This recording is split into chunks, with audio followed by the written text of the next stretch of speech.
Jo, ježiš, se hrozně klepe. Takže nacházíme se na silnici druhé třídy z Câmara do Sul do Praia Grande. Je to silnice mezi státy Rio Grande do Sul a Santa Catarina. Taky vidíme provoz je na stupni číslo 1.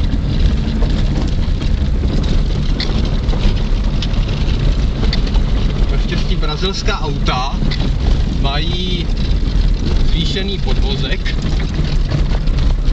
na rozdíl od těch evropských. To jinak si to nemohu představit, že tady, jak uvidíme za chvíli, jezdí všichni poněkud rychleji než my, tady na těchto vozovkách. Za chvíli se přiblížíme k hranici právě mezi státy Rio Grande do Sul a Santa Catarina, tady bude takový hraniční přechod. Tady vidíme jednoho ďábla.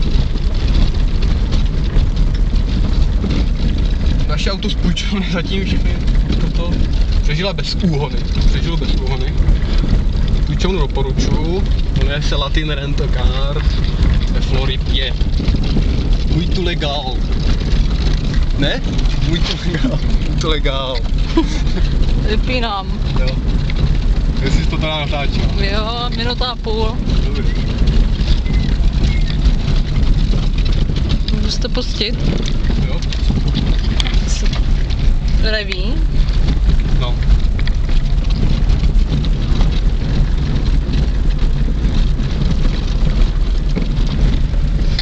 Je tam něco?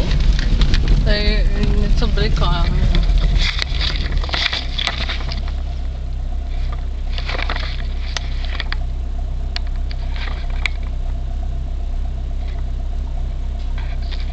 Co jsem udělal?